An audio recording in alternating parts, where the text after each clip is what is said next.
Countywide, aid distribution locations, repopulation updates, and safety rules are constantly changing. Visit the LA City and LA County websites for the latest. If you'd like to sign up for the county's free debris removal, fill out a right of entry form, or get a list of disaster recovery centers that are still active, please visit recovery.lacounty.gov or call the debris hotline at 844-347-3332. If you're vulnerable to mudslides with rain in the forecast, free sandbags are being offered. Go to lacounty.pw/sandbags to find out where to get them. Businesses who have lost their facilities due to the fires can use a regional online source to get free or discounted locations. Whether you're interested in donating or finding space, you can visit the business-to-business Space Share portal at spaceshare.lacounty.gov. Additional LA County small business support and programs can be found at opportunity.lacounty.gov. Praying, advocating, and standing with you. KBLA Talk 1580. First things first.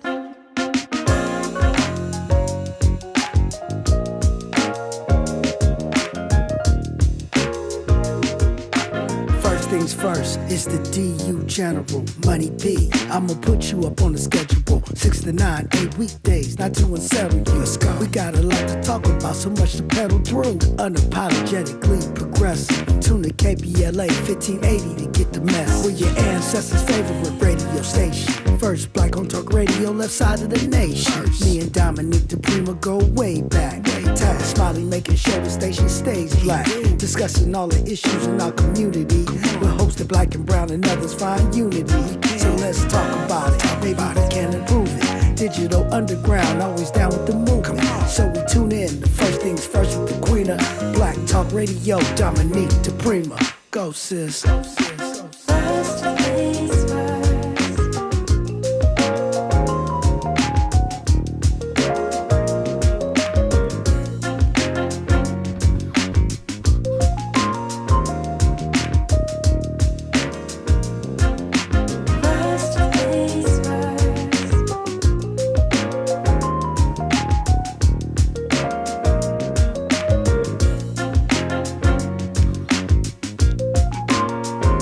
KBLA Talk 1580, good morning and God bless. I'm Dominique DiPrima. The show is called First Things First, and my very first thing today, especially right now, giving thanks, giving praises, asking for blessings from God, asking for the blessings of the ancestors and the elders, and let's go. What do we do around here? We stir the pot, stimulate the gray matter, bond and create conversation and fellowship, and explore and understand. We also do not obsess 24/7 on what's going on in Washington. So hour one, we typically look local, what's happening on the left coast, because we broadcast from Leimert Park, a.k.a. Africa Town, USA. Hour two, we go national, international, and beyond, except on Fridays, which it happens to be today.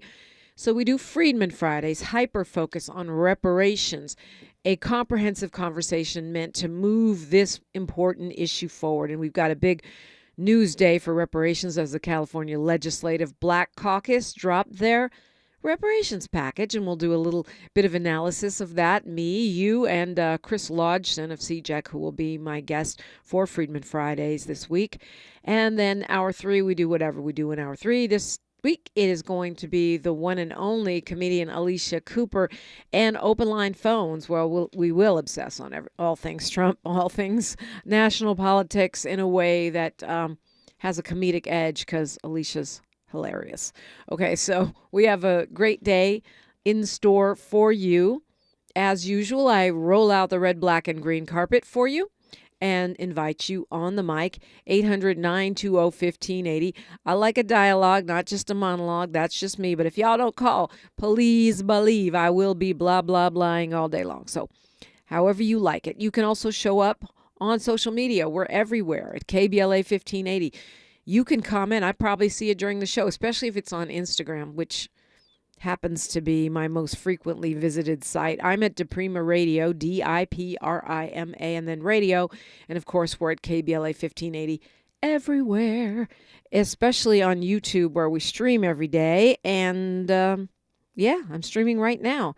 And they're chatting right now. They're chatting away. I love having you guys that are too shy or too busy at work to call. I love hearing your thoughts and having that support and love and insight that comes over there. So, guess who's here? You know, my Friday crew is a steady crew. And today it is the one and only, the president of ES Advisors, which does campaigns and policies, and they do advising, like the name says. He's also a regular contributor here at KBLA Talk 1580, and a dad, Ed Sanders. Good morning. Always that. Good morning. Good morning. You're on a roll this morning. How are you feeling? Good? Okay, yeah. Yeah, I like it. Look, when you don't get sleep, there's two ways to go. You can either be like this, or you can be like, you're on 10 cups of coffee. So I chose the 10 cups of coffee route for today. You know, be tired and punchy with me. Let's do this.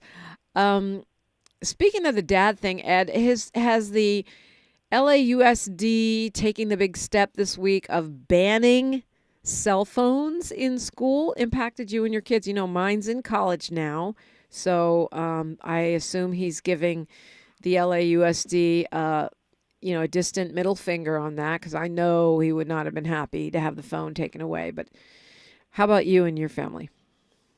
Yeah, no, it's my kids are at a religious school that has had already implemented the cell phone ban on campus.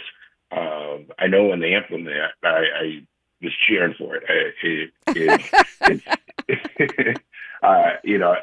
But the feedback from the school, feedback from the teachers has been that it's working really well. I expect that it would work well at LAUSD as well. It'll probably take a couple weeks to get the handle on, sort of enforcing it and the process of it. In a lot of cases, I think you have to put the phone in a bag and secure it for the day and that sort of thing. Yeah, I was talking to a mom yesterday and saying how even though I was a big advocate of getting the phone for my child, I regretted it. And I wish I would have waited longer, because once they get that phone, you kind of lose a part of their brain. There's just too much there.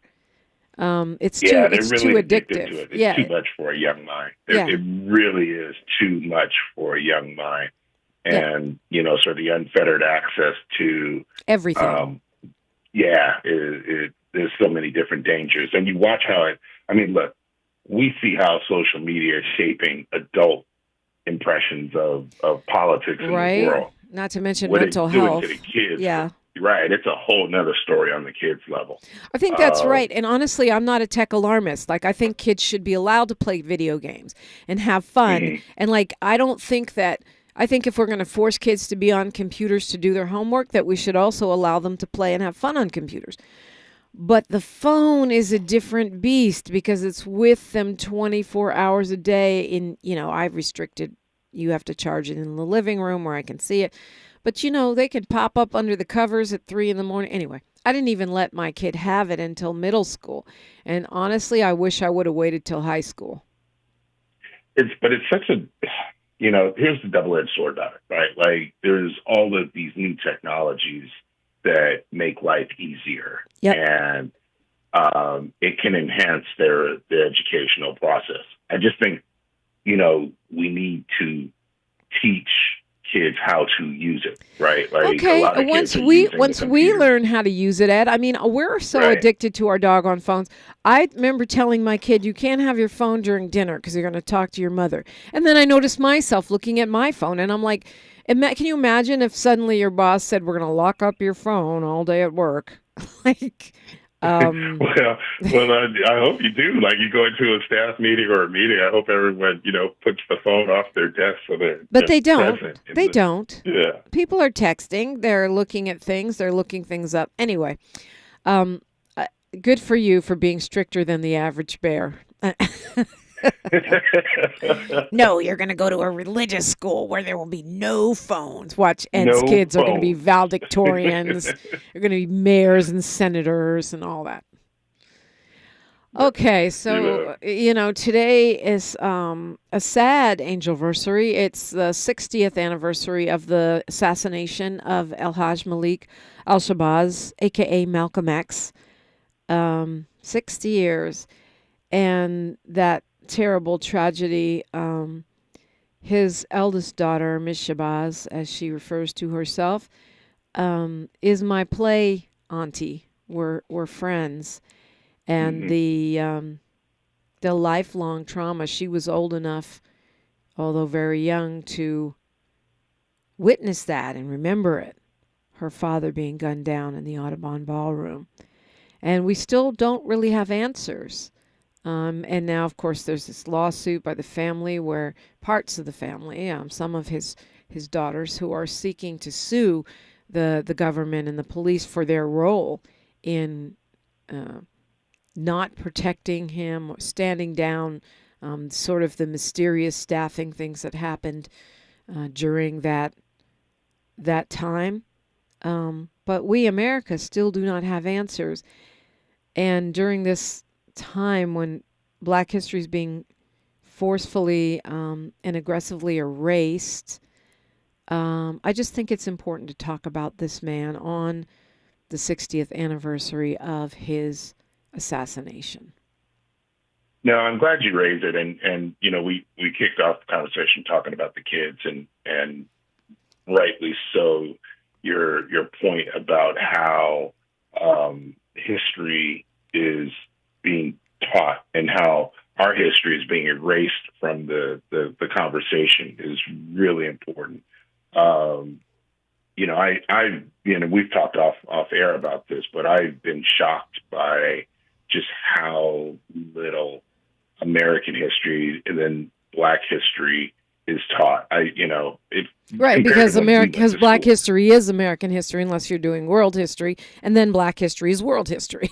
Like really, literally. Yeah, and I mean it's a lot less than when we went to school, and it's wild to talk to young people on interviews and that sort of thing. You realize they really don't have a grasp of really the civil rights movement and what the conversation was about.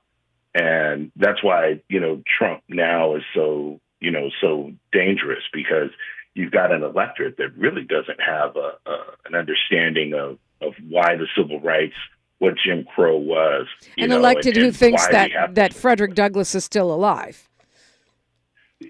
Yeah, right. And doing a good job. And we tend to talk about Martin Luther King and Malcolm X. We don't really even talk about Frederick Douglass as a figure. But honestly, we talk about Malcolm X, Ed, but not in school. I remember my child getting in trouble because, true to his Baraka roots, he did not want to write a report on Martin Luther King. He wanted to write a report on Malcolm X. This is, I don't know, maybe third grade.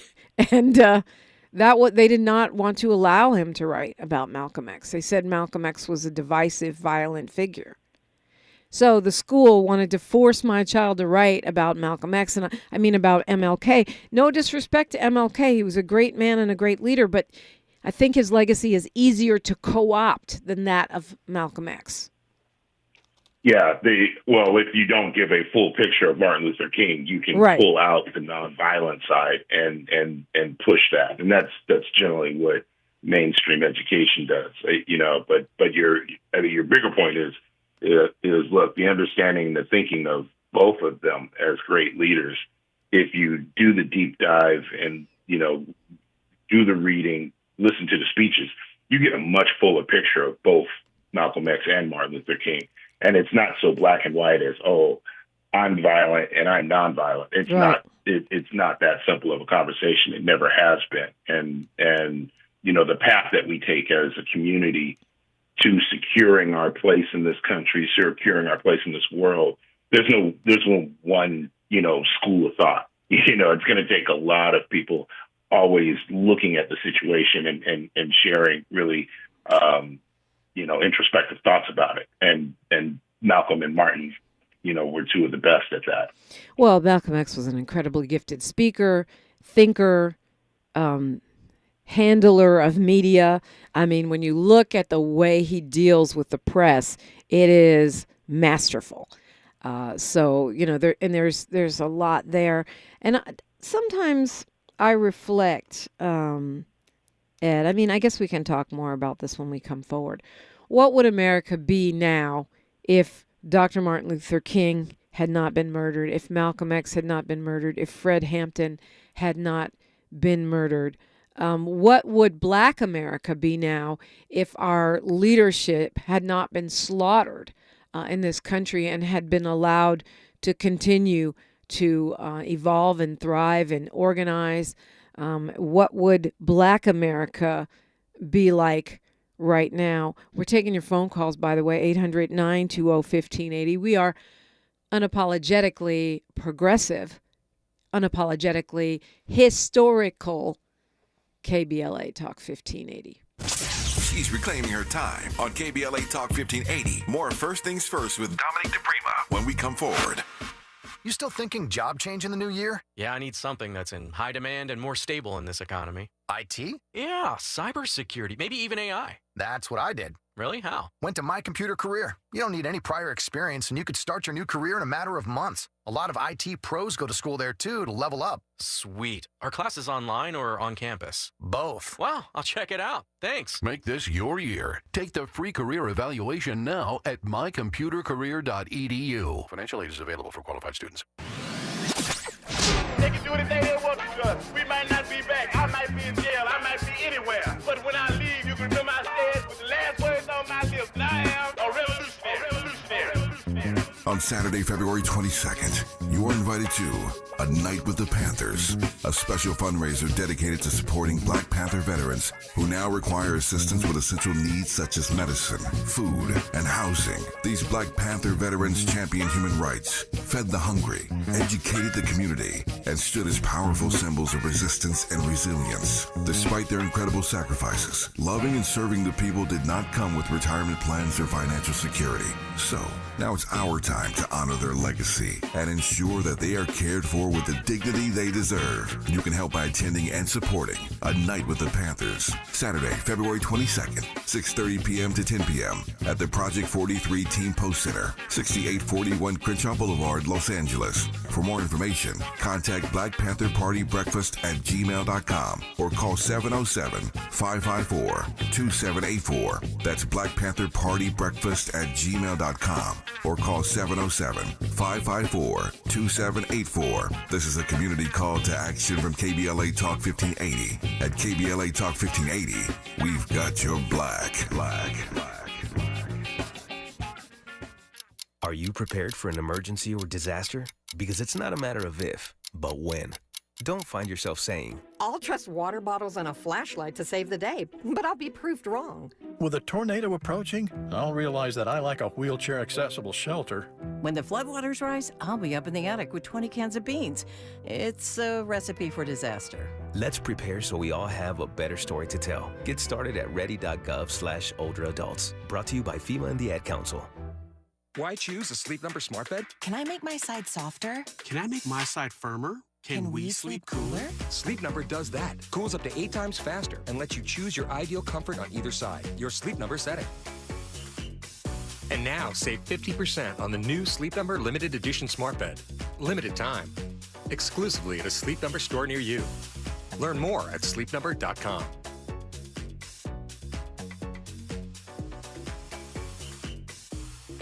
Your ancestors' favorite radio station, and your favorite morning show host. Let's get back to Dominique DiPrima right now. Right now, Miles, did you want to speak on what you found?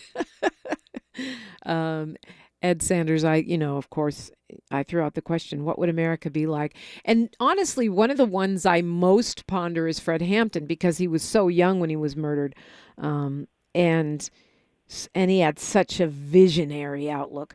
But I do think his outlook was more in alignment with where Malcolm X was by the end of his life. So what, I don't know. I think we would be in a profoundly different place. Good question. Listen, this is the makings of a great screenplay. Yeah. And almost not I hope not in the Boondocks fashion. No, that thank was one you. of the best shows. Yeah. I mean, like from a political standpoint, by the time King was killed, I think the Civil Rights Act in '64 and the Voting Rights Act had already been passed. And so I was thinking about it from a legislative standpoint, like where would he have taken policy on the national side? Like where would his next foray have been? And I know he was doing a lot of work in the economic space and creating opportunity. And, therein is sort of the big question, like from a workers' rights standpoint, from an equality and economic opportunity standpoint, what might have occurred, and in also from voice, a morale standpoint, from a leadership standpoint, from a morale standpoint, from a momentum point of view, that was just such a huge setback for Black America in so many ways. And to your point, for labor, and to your point, for anti-war America. Miles just did a weird experiment. Yeah, man, I tapped in with ChatGPT. I asked ChatGPT where would America be right now if MLK, Malcolm X, and Fred Hampton all didn't get assassinated. And it gave me a very surface level answer. Say that Malcolm and Fred Hampton would have fostered a climate of unity to encourage cross-generational dialogue in the arts. What? The impact they would have had on hip-hop music. So, I mean, it didn't go too deep, but yeah. The arts? And how about revolution? Okay, right. Well, yeah, got it. But I mean, like I said, I'm not a hater of technology, and use AI wisely. But when we ask the racist algorithm, what is it Audre Lorde said? The master's tools Exactly. will never dismantle the master's house. Anyway, Ed, did you want to land on that? No, I mean, this is one of those conversations we could go all weekend with. Right. You could look at, how would political representation, would we have been able to sustain more African-American members in Congress and that sort of thing? Where else did we need to look to? But I also feel like as a community that, that we look too much to King to sort of be the leader, right? And, I would start with where I was at the beginning. There were so many voices and thoughts that, his ascension and then death reduced the number of conversations, because it almost defaulted to Jesse and a few others to sort of carry the mantle. But yeah, we're not so monolithic that we need one voice. We fight this issue of civil rights in so many different arenas, and there's leaders in all of those arenas. No doubt, but it's not just one. I mean, it's not just one voice. You think about whatever organizing efforts, were derailed by that, and from a practical, logistical standpoint. But anyway, I understand what you're saying. I just feel like those assassinations, and obviously that's what they were, did what they were meant to do, which is disrupting our progress and impacting our morale and our and increasing division. And Andre Parvenu's in the chat saying the centennial celebration of Minister Malcolm X will be Saturday, the 17th of May, Malcolm X Festival in LA, and volunteers are needed. And he says, let's make it the best ever. So I'm with that. Good touch. Yep.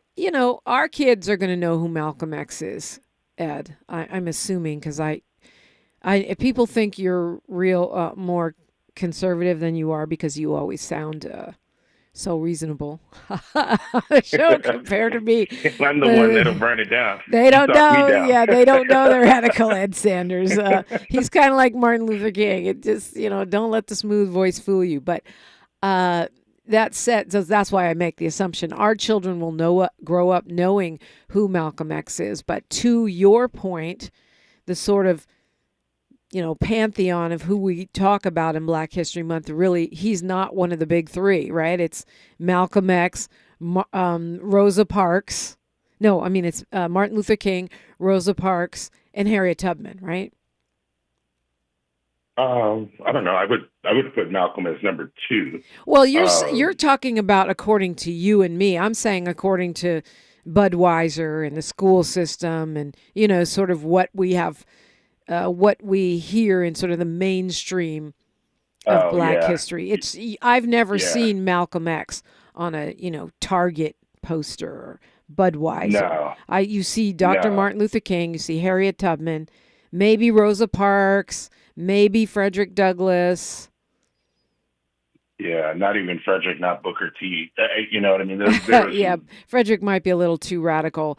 Right. That was my point. I mean, your top 3 and my top 3 would, I couldn't even do a top 3. Ida B. Wells would definitely be there in my top 5 with Malcolm X. And anyway, it's a more radical list is my point. Right. Agreed. And it was a list born of the struggle, more deeply. Not that those other figures weren't there, but they probably lift up Barack Obama if we're really. Yeah, that's true. I mean, and honestly, Harriet Tubman and MLK were plenty radical. It's just easier to co-opt them, like you said. Just edit out the anti-war stuff of Dr. King, edit out the economic justice stuff of Dr. King, and downplay Harriet Tubman's armed struggle part. Right, exactly. Of what it really took to run another railroad.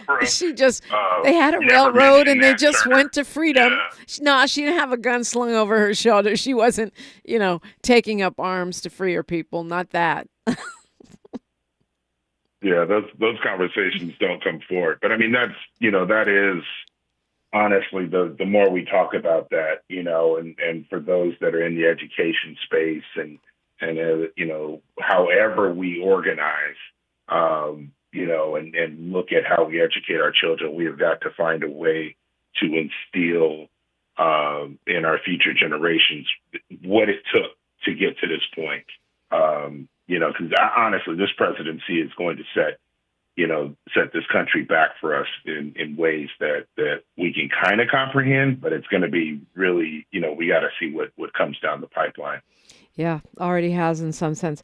I do want to touch a little bit on the reparations package that was unveiled by the CLBC. We'll talk about it in depth next hour. Maybe I want to get your thoughts on it. And I said we weren't going to obsess on Trump, but hey, he said he wanted 100% immunity for cops, and moving in that direction already, rapidly. That's next after news, traffic, and sports on KBLA Talk 1580. More of First Things First with Dominique DiPrima when we come forward. I'm Bree Wood with 4 Things You Should Know with BIN News. The U.S. Justice Department has cut a database tracking federal police misconduct created under Biden's 2022 executive order to prevent hiring problematic officers and increase accountability. Wall Street closed sharply lower with Walmart's weak forecast causing drops in other retailers. The Dow fell 450 points, the S&P 500 dropped 26 points, and the Nasdaq lost 93 points. All 21 people injured in a Delta Airlines crash at Toronto Pearson International Airport have been released from the hospital. Delta is offering $30,000 to each of the 76 passengers. The flight, originating from Minneapolis, flipped over in wintry conditions. And T-Pain is selling his publishing catalog to Harborview Equity Partners. Variety reports that the musician says he's excited for this next chapter. He said he's planning to continue making music. Get BIN News on demand 24/7 at BINnews.com. If you or someone you know is affected by the Los Angeles wildfires, you are not alone. No matter how sad, scared, or heartbroken you feel, Cal Hope is here for you and all those affected by the devastating wildfires. Find free, safe, and confidential mental health support at calhope.org. This is the KBLA Sports Minute with Ray Richardson. LeBron provided another example why many people consider him the GOAT, not Michael Jordan. LeBron dropped 40 points Thursday night in the Lakers' 110-102 win at Portland. LeBron is the only player in NBA history with multiple 40-point games after turning 40. Jordan did it once. This is the second time LeBron has reached this impressive milestone after his 40th birthday on December 30th. He had 42 against Golden State on February 6th. The most important stat in this remarkable achievement is that the Lakers are 2-0 when LeBron has 40 or more. LeBron needs to work on his ball handling. He had a career-high 11 turnovers last night. The Lakers are at Denver Saturday. The Clippers had a 13-point lead at Milwaukee with 10 minutes left in the fourth quarter but couldn't hold it. They lost 116-110. Another good game for Kawhi Leonard, 25 points in 32 minutes. The Clippers are at Indiana Sunday. No debates, no speculation, just the info you need. That's your KBLA Sports Minute. I'm Ray Richardson on KBLA Talk 1580. Whoa, it's you, the Capital One Bank guy. That's what they call me. Mind if I get a selfie? Yeah, sure thing. Say no fees or minimums on your Capital One checking account. Wow, that's a keeper. So, where are you heading? I'm off to spread the good news that Capital One helps people keep more money in their wallet with no overdraft fees. Oh, you're the best Capital One Bank guy. Hey, mind if I get a selfie? Sure. Say, Capital One, what's in your wallet? Terms apply. See CapitalOne.com/bank for details. Capital One NA, member FDIC. We've got a lot to talk about. Hi, I'm Ray Richardson, your sports connection here at KBLA Talk 1580. Join me and my co-host Neil Scarborough every Saturday night at 7 for Out of Bounds, the show that brings some flavor to the world of sports for 60 minutes. We take you beyond the scores and press conferences. We give you our point of view, the way black folks see what's going down. You can join the conversation and give us your analysis at 1-800-920-1580. Out of Bounds every Saturday night at 7 on KBLA Talk 1580. We've got a lot to talk about. Unapologetically progressive. KBLA Talk 1580. We've got your black. You like your style, though. Gain Super Flings are here to take your laundry to the next level. Talking about Gain Super Flings. Super-sized laundry packs. These things are huge. Super fresh, super clean. Gain Super Flings. Gain Super Flings laundry packs have 4 times the Oxy cleaning power and 3 times the Febreze freshness versus Gain Original Liquid. Super fresh, super clean. Gain Super Flings. Gain Super Flings for next level laundry. Want to play a game with me and Dad? Mommy's not feeling good. You need to vaporize that cold. Vaporize? Yeah, with Dayquil VapoCool. It's Dayquil plus a rush of Vicks vapors. Whoa. Come on, honey. Let's let Mommy rest. You guys are amazing. And so is Dayquil VapoCool. Dayquil VapoCool, the vaporizing daytime coughing, aching, fever, power through your day medicine. And to vaporize sore throat pain, try Vicks VapoCool drops. Use as directed. Keep out of reach of children. There's new reaction following the Trump administration's sweeping efforts to cut the federal workforce. Fired but not forgotten. The Testimony Project. Bearing witness, breaking silence, building community. KBLA Talk 1580 is committed to amplifying the voices of black federal workers impacted by the mass firings. Rooted in the black tradition of testimony, this initiative ensures that those who served us are not erased from history. Through firsthand accounts, investigative storytelling, and community-driven dialogue, we intend to expose injustice, preserve truth, and demand accountability. If you or someone you know has been forced out of federal employment due to the mass firings, please contact us at info@smileyAudiomedia.com or via the open mic feature on the KBLA 1580 app. We want to hear from you and share your story. KBLA Talk 1580, we've got your black. Thanks for waking up with Dominique DiPrima on KBLA Talk 1580. Okay, so wow, a lot to cover in a short time here while we have you, Ed Sanders. Everybody and their mama feels like it's a good time to pile on the mayor of the city of Los Angeles. I think after the fire chief for the city, not the county one, the county fire chief seems to have handled his business rather well, but Fire Chief Kristen Crowley, after she went on the media blaming the mayor for not giving the city enough resources, trying to air out dirty laundry and avoid blame, I would have fired her. I'm sorry. She would have been gone. But the mayor met with her and patiently stood behind her, probably feeling it wasn't a great time to disrupt the fire department.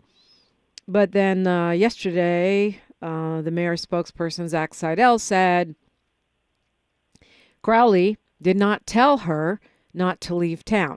Now, we can say, well, there were warnings of extreme wind and there were warnings of possible catastrophic. But the weather service and, those warnings for people those are standard. They happen all the time. That's why you have a fire chief and a police chief. They're supposed to warn the chief executive. And apparently that didn't happen. Now, of course, the union is standing by Crowley. But when I see this picture, I see a woman who already threw the mayor under the bus by trying to cover her own butt.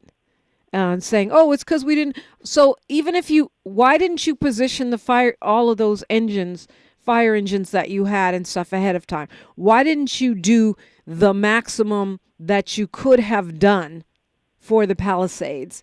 Because they're not over Altadena. They have their own, they're under the county. Why didn't you do that if it was so dire that the mayor should have known not to leave town? And I would also add that they have phones and satellite in Ghana. I've been there twice, and it's not like you can't communicate with the city and run and do your job. Yeah, look, I think you see it very much like I do, and if I step back and understand, the roles in a crisis, right? This is a wildfire. The person that should be laying out the prevention and the strategy on how to fight the fire is the fire chief, right? That is your leading professional on fire safety for the city. And, without knowing the details, I presume that there was a pre-deployment plan, right? Like that there was a plan ahead of the weekend, given, the warnings. Anytime a warning comes up, I would expect that the department would be, laying out its plans. And from what I can tell in the LA Times reporting is that there's some gaps. And right. I think your point is really what's key is that, I think we're getting a picture of a chief that did not navigate the preparation for the weekend and or the crisis very well. My take is that Mayor Bass delivered everything that the fire department needed. The conversation around, the budget cuts to the fire department is really sort of, this one is a weird one to me because the money that they're talking about really was negotiating the union contract. So the union negotiated for raises and benefits in a period where the city was contracting on its revenues.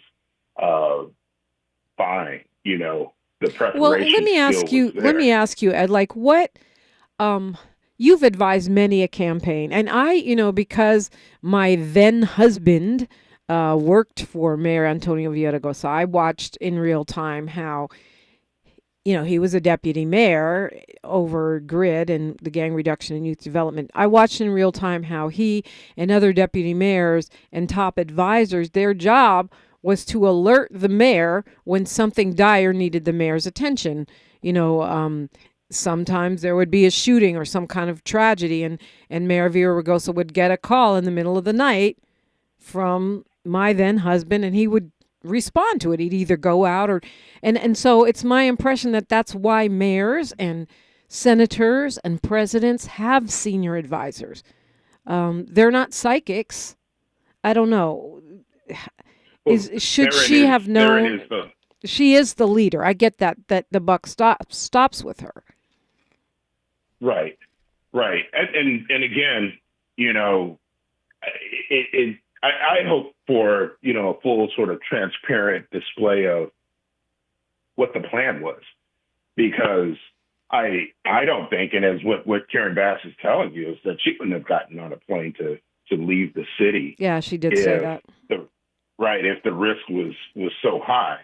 And, what allows the mayor to travel at any point in the year is knowing that, okay, police, public safety is going to be fine. Fire, got it.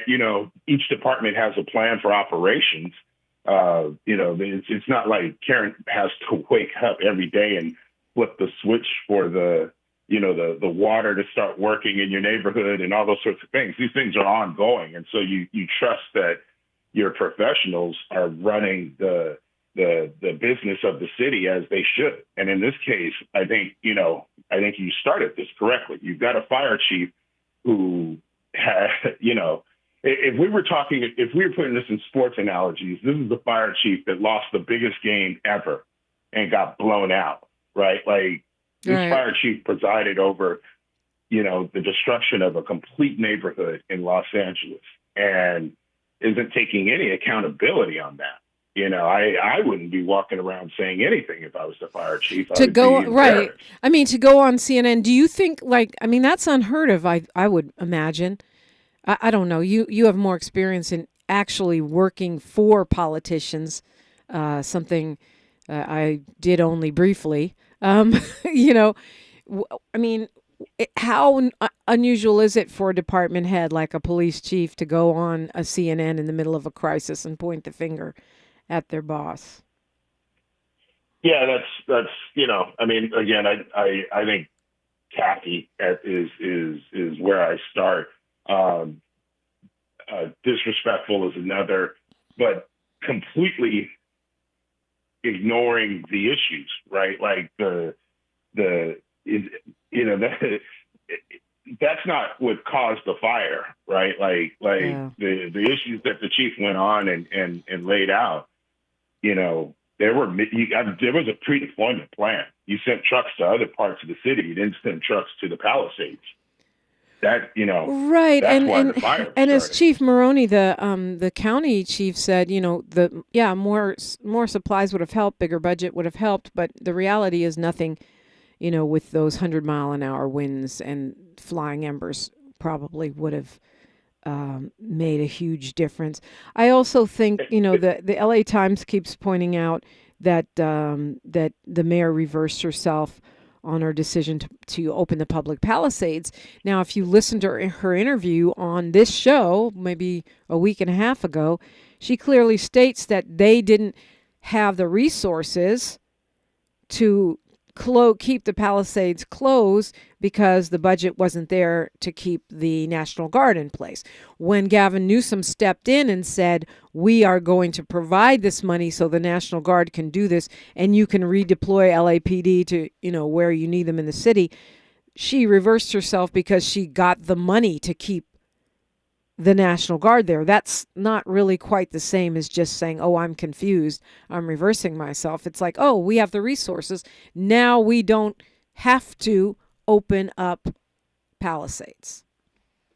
Yeah, I think what you described is, in a crisis, it's fluid. The set of details and conversations and issues that have to be decided are fluid. And that's a really good example, Dominique, where, okay, we do need funding in order to do this. And, let's just take the start of this thing. Once the fires got out of hand, the mayor calls the governor calls the president. Next thing you know, I'd say within 36 hours, 24 hours, crews from fire departments everywhere west of Mississippi were in town. Even South Africa, Canada, yeah. And it takes fluidity for people to figure out, okay, I can afford to do that, right? The president at the time, Biden, said, we'll reimburse all costs, fight this fire. Got it. Let people know it comes. It's not a super immediate process, and you're doing contingencies throughout the whole point. I think the mayor is navigating that well. I think she's got, particularly with the fire chief, I think she's got an issue there with the fire chief and the fire union. They're playing more politics with her and less united in getting the fire out. Okay. And I think the mayor is being gracious and, trying to find the best way to serve the city, which is, get the fires out. Let's start the rebuild process. But there's politics at foot here, and that's what's That's what's not being called out in the Times. I mean, it's maybe this is an example of the when they go low, we go high strategy, not necessarily working out. Like, you're fired, go away. Anyway, two more questions about this, because I do want to get to this crazy Trump story. One, do you think that if the mayor had been in Paris or England for a presidential inauguration or a prime minister swearing in, we would have the same pushback? No, not even close. Yeah. The mention of Ghana, and I think we all recognize what that is. Right. It is it's that insidious, evil racist head showing itself in the media, and really, quite frankly, in the electorate.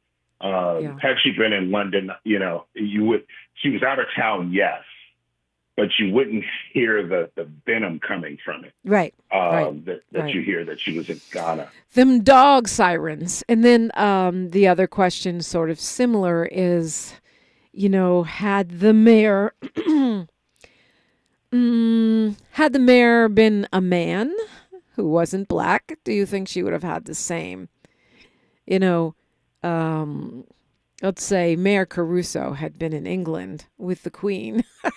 Do you think we would see the same second guessing that we're seeing right now, and attacks on character? I just can't imagine Elon Musk. And, from what I've heard,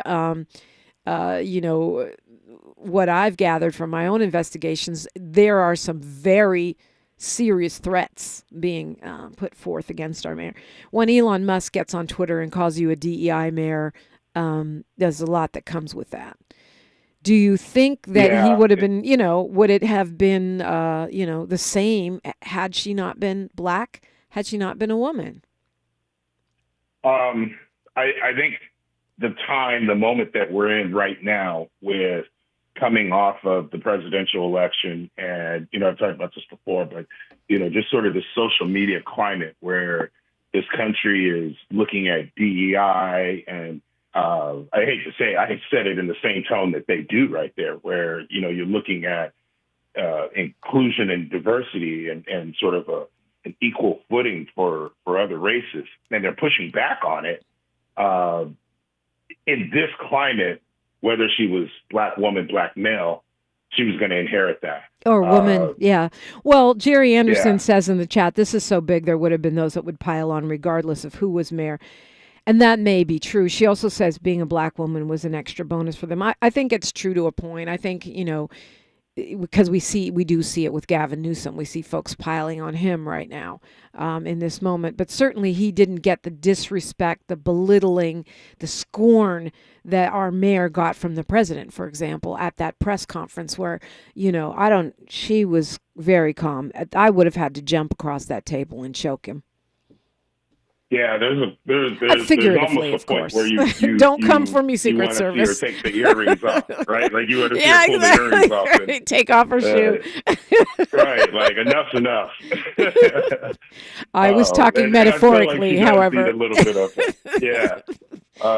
When she, we've known the mayor for a number of years. She is a saint through and through, and that's what makes her effective. Is her character. We were joking. We always joke, but you and I would probably pull the baseball bat and start chopping knees off. But metaphorically, of course. Yeah, I'm not trying to come home to the Secret Service at my door. But yes, we have known her quite some time. I think we first worked together on the Summer of Success. Me and Ed Sanders, when you were working for then council member Martin Ludlow, and I was tapped by Karen Bass, actually, to lead that effort on the ground. And that was one of the only times, even though I was technically working under Councilmember Ludlow also. But she, I was on the board of the Community Coalition. That's how we came together on that project. And that was, 2002, 2003? It's been a minute. 2003. Yeah,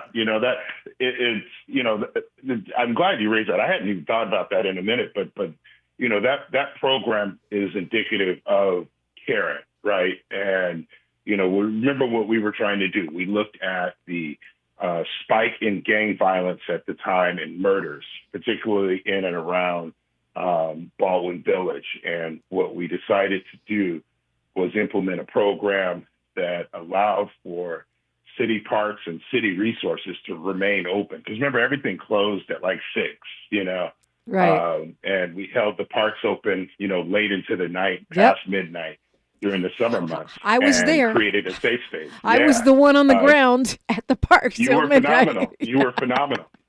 And I was a menace.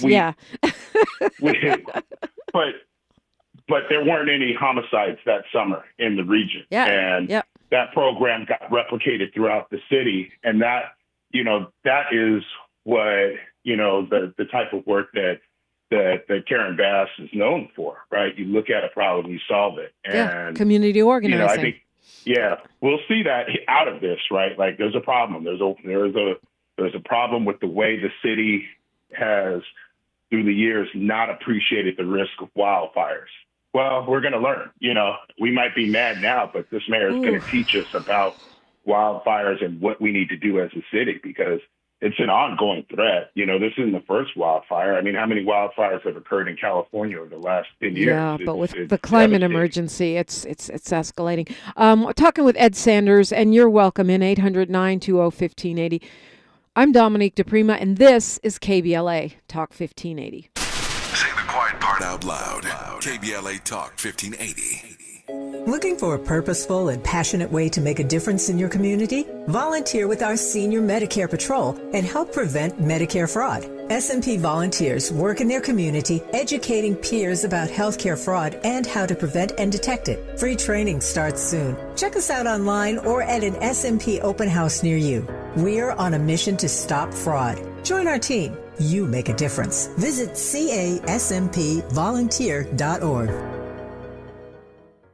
Protect yourself from Medicare card scams. Scammers may call, email, or even knock on your door claiming they need your Medicare info, asking for money or threatening to cancel your benefits. Don't fall for it. It's a scam. Remember, Medicare doesn't need to verify your information. They already have it. Medicare won't charge you for a new card and will never threaten to cancel benefits. Check your Medicare statements for suspicious charges and report scams to the California Senior Medicare Patrol at 1-855-613-7080. We're here to help. Fatherhood includes being present during pregnancy, delivery, and beyond, supporting your partner and advocating for your baby's health. Black fathers play a key role in reducing maternal and infant health inequalities. Join the free AIM Fatherhood Program and make a difference. Visit blackinfantsandfamilies.org/fatherhood. Life blooms in beautiful ways. The Afia Center invites you to celebrate At the End with Red Gala, honoring the strength and resilience of Black women living with HIV. Join us for an evening of empowerment as we launch the Barbara Cambridge Scholarship and kick off Herstory Month with our theme, Life in Full Bloom. Your support helps create vital HIV programming and builds a future where every voice is heard and every story matters. The End with Red Gala, because every flower deserves to bloom. To learn more and to donate, visit theafiacenter.org. This sandwich is not just spicy, it's flavorful. Hi, this is Patayo. And this is Elsa. And a little thing I love about the Chick-fil-A Grilled Spicy Deluxe Sandwich is that spicy kick. Because the spice comes in at just the right moment. Oh, no. A little thing I love is that cilantro lime sauce. It's a fun blend of zesty and bold. That's what really makes me happy. Are you going to eat all your fries? Order a Chick-fil-A Grilled Spicy Deluxe Sandwich and a Diet Dr. Pepper on the Chick-fil-A app for a limited time. Real guests paid for their testimonials. Small businesses are the heart of America. But you don't have to go it alone. As the nation's largest nonprofit resource of expert business mentoring, SCORE has helped millions of entrepreneurs build their businesses for free. Get the connections, education, and guidance you need with SCORE. We're ready to help. Find a mentor today at score.org.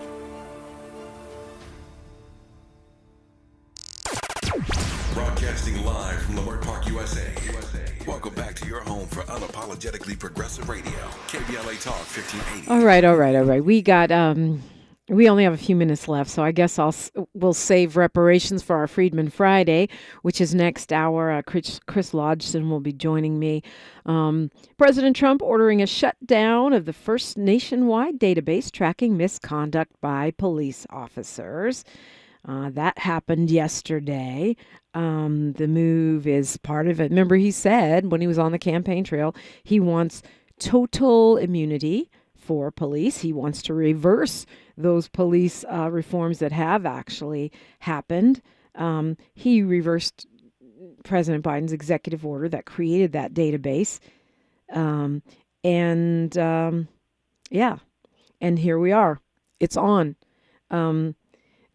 That order banned chokeholds. It's meant to ensure timely and thorough investigations. It mandated body cameras and expedited public release of that footage. And it tracked data on use of force. So a cop who goes over here cannot, just run over to another agency. Of course, that's a national database. Had 150,000. That's only federal officers, but still, it is significant, I believe. Your thoughts? Yeah, I mean, look, after George Floyd, there were a number of reforms that had been put forward. And in fact, the author in Congress of the George Floyd Act was Karen Bass. And there's been a steady pushback against that. And, remember the Fraternal Order of Police and the police union here were so against that notion that they raised, what was that, $4 million in the primary and another $4 million in the runoff.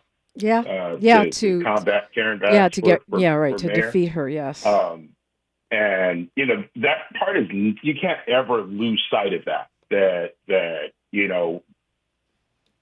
that group does not like her, and that group is taking its cues from Donald Trump. And when you look at this on the national side, those are common sense reforms.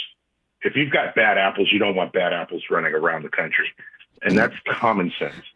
Not the bad apple theory. Yeah. Right. I know.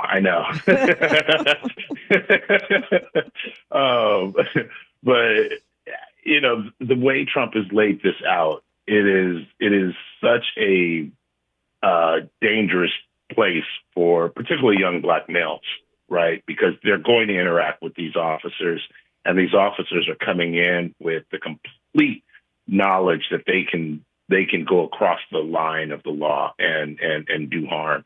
And there's no accountability. And, you wait to see what happens locally, but locally that doesn't happen, particularly in like the South, for sure. But yeah, I guess it's back to act locally. Ed Sanders, thank you so much for being here. Time flies when you're on the radio. Remind folks how to track you if you want them to track you. Yeah. I always say I'm on X at Edward M. Sanders, but don't follow me there because I'm boycotting X for now. Oh, wow. Okay. All right. Well, you might have to get on Blue Sky. I did. I got like 3 followers, but I'm there. Is that all right? I'll have to look at that. Yeah, or fan base, which is Black owned. All right. We've got Freedman Friday next. We're going to break down the CLBC's new legislative package. That's straight ahead on KBLA Talk 1580. KBLA 1580 Santa Monica. I'm Bree Wood with 4 Things You Should Know with BIN News. The U.S. Justice Department has cut a database tracking federal police misconduct created under Biden's 2022 executive order to prevent hiring problematic officers and increase